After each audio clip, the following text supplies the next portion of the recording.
See him a beast when you hear that sound like yeah, beat on the beat when you hear that sound like woo. Yeah, bitch and the champ only need one round like yeah, me, I'm a G-Ring, he in the sound like. Gentlemen, well, something a little different today because supposed to have fought on CFFC 126. Some drama went down.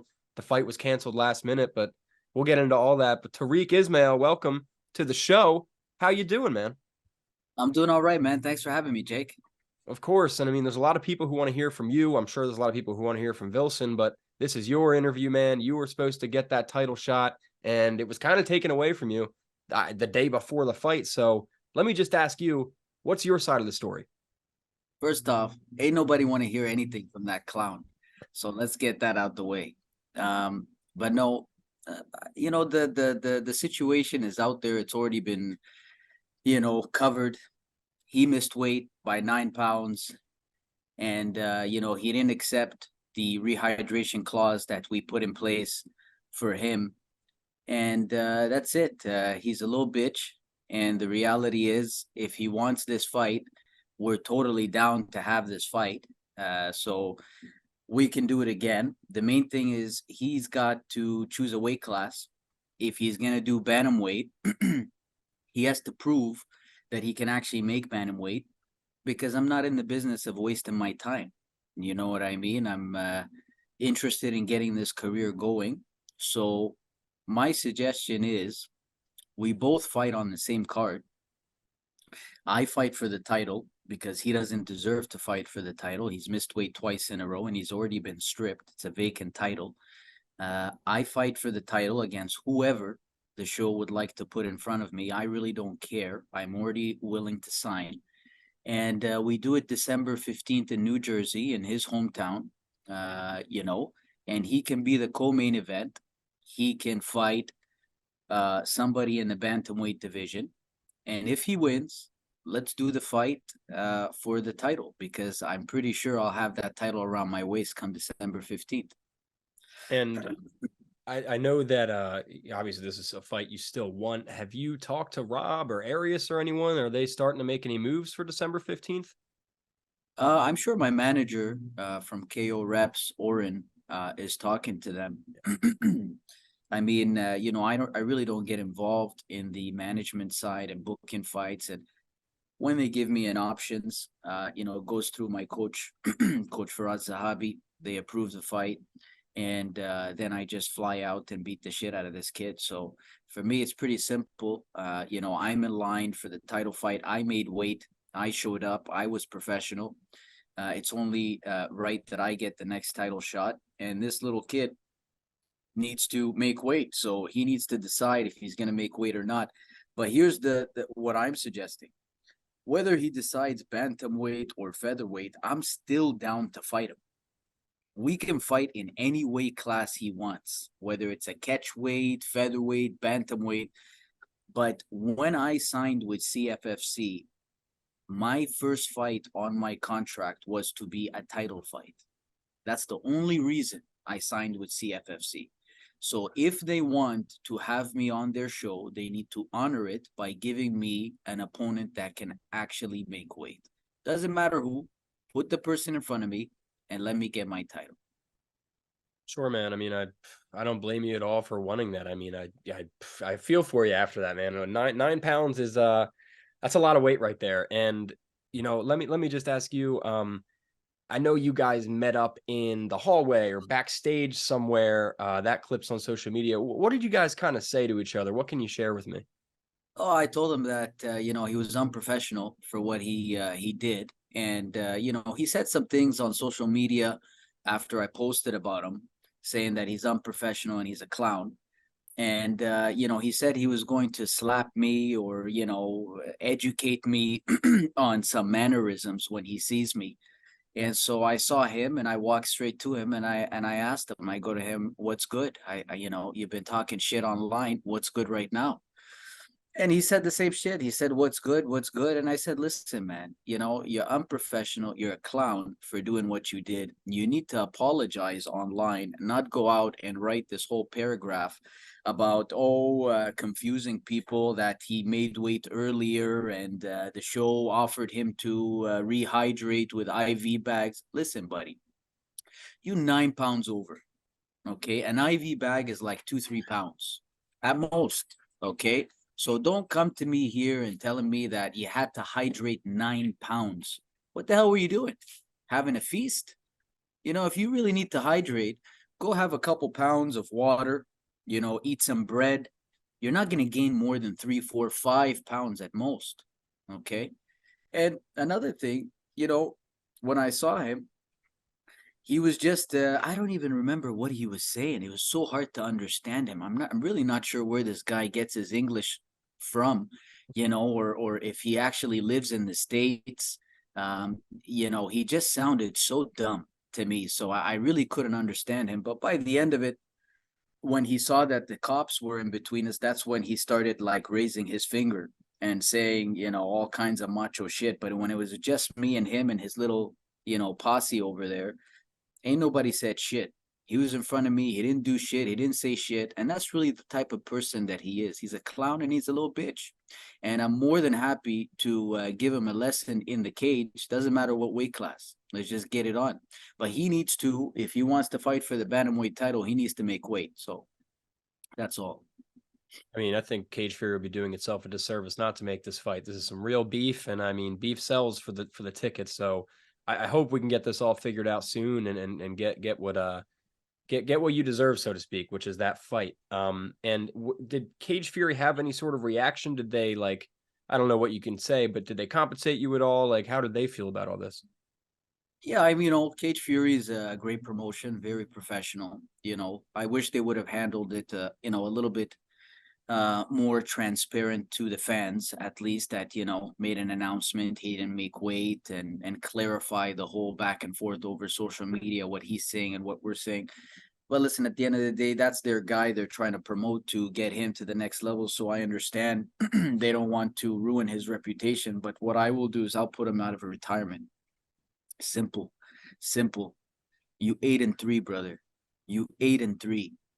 2 times you've been finished by rear naked choke. 2 times you gave up. 2 times. I never been finished in my life. In my life, in any combat sport, not just MMA, any combat sport. So what does this clown have for me that I haven't seen in the cage? What, wrestling? Wrestling? Really? You think your wrestling is superior to mine? You think you're going to do something with that wrestling? You can't do shit. Clearly, if you were a good wrestler and a good grappler, you wouldn't have been choked out twice by the same freaking move. Like, holy shit, man. Are you not? Listen, New Jersey, New York, they have a great jiu-jitsu program. If this guy needs some recommendations, I'll hit him up with some really good gyms. Go check him out, man. But this guy is just garbage. He's trash. It would have been one of my easiest fights in my life, to be honest. Oh, and you mentioned that, you know, Cage Fury, I don't know if it's necessarily Cage Fury, but Vilson's pretty close to that, like, next step, as they say. I would also say you are as well, right? You know, I mean, impressive record, finishes, impressive resume. What's your kind of next step of your career? I know you want to, you know, work with Cage Fury for a belt in Vilson, but after that, UFC, PFL, what are your thoughts on 2024? Listen, you know what? Of course, everybody wants to go to the Olympics. Everybody wants to go to the UFC. That's the Olympics for me. But you know, PFL is a great league as well, and you know, they've been blowing up with all the great deals that they've been pushing out, and you know, the new regions that they're tapping into, and the new investors that they have. So for me, you know, I think of it as a one fight at a time. I was really excited to make my Cage Fury debut, win that title, and just relax for the rest of this year before the new season begins next year. But you know, I have a goal and I have an agenda, and that is I need to be a champion, a regional champion, by the end of this year. And you know, if it doesn't happen with Cage Fury, I'm sure we can make it happen somewhere else. And if it doesn't happen somewhere else, I'm definitely going to have a fight by the end of this year. So the goal, you know, get the belt end of 2023. Something interesting that's happening January 2024, UFC 297 is going down up in Toronto. And I know you Yep. train in Montreal. So you get that belt end of this year, you stay healthy. Could we potentially see you a quick turnaround if they need a short notice opponent? Listen, this is what I do. This is what I do. Fighters fight. You know what I mean? So I'm always here. I'm always ready to fight. I stay in shape 24/7, man. All year long, I'm in shape. If there's a short notice fight, you know, this fight that I took against Vilson was 4 weeks.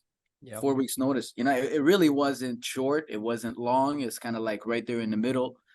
But you know, I'm at a point where I'm just ready to fight on any week's notice. So let's do it.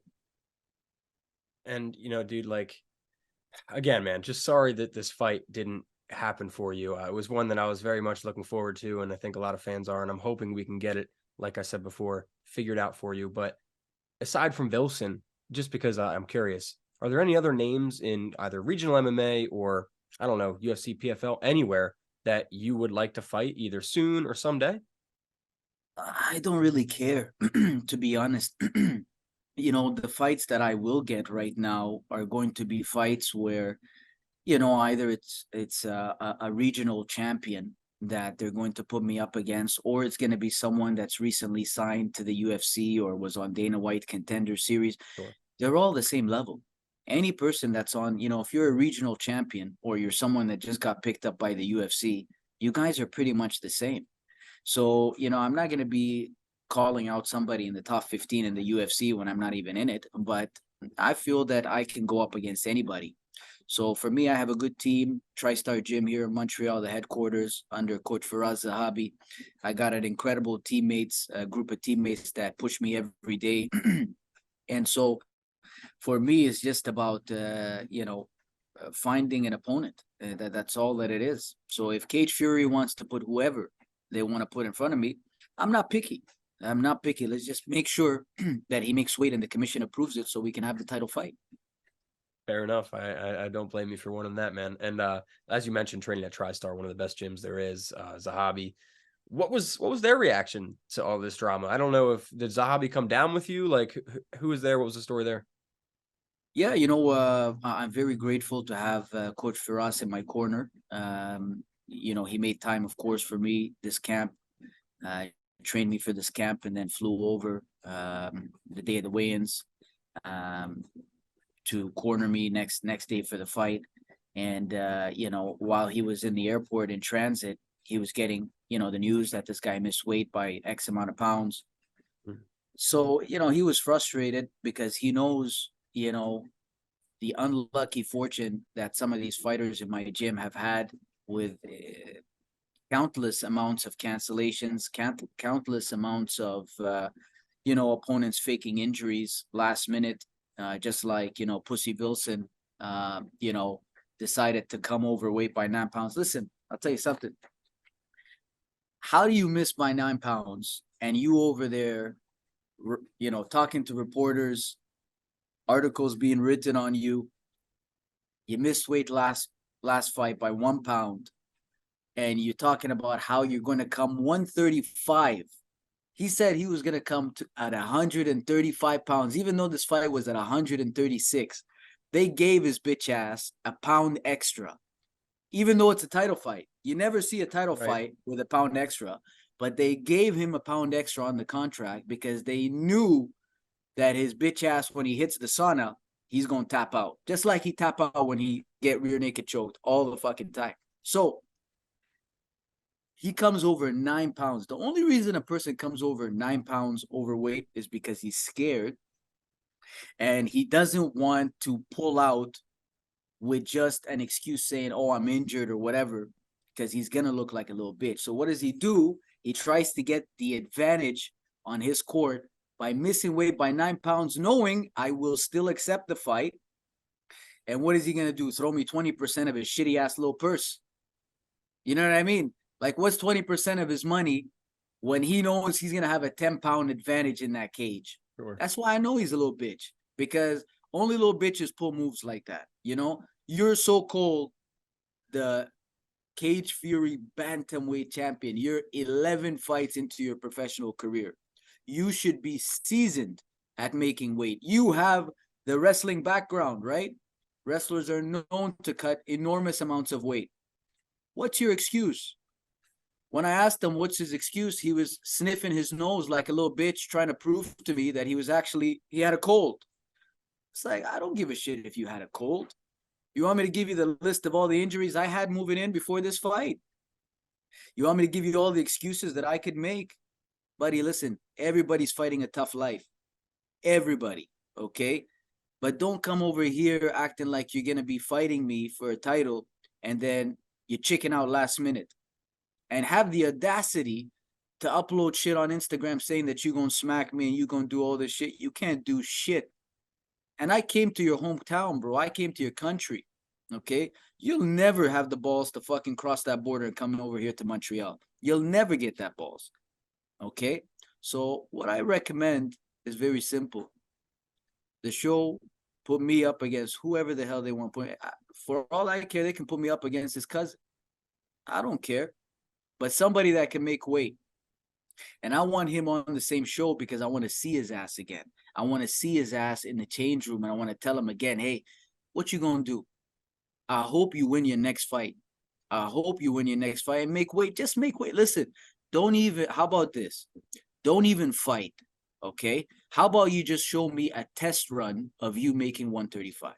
How about that, okay? Just get on the scale, make 135, and show me a full video from head to toe, you on the scale making 135.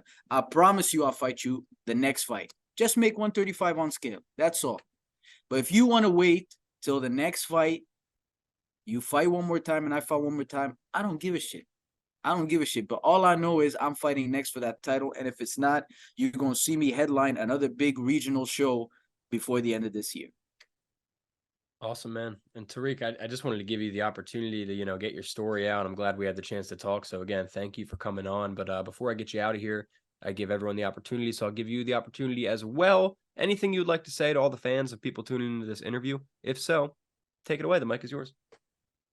I just want to give a quick shout out to my sponsors, manager workforce. They recruit all kinds of people into the corporate workforce. I want to shout out my management KO reps, Bow Valley Restaurant out in Alberta for sponsoring me as well. Storage, I forgot their name. Sorry, man. Storage something. There's a bunch of good sponsors. Of course, my gym, Tristar Gym, Coach Firaz Zahabi.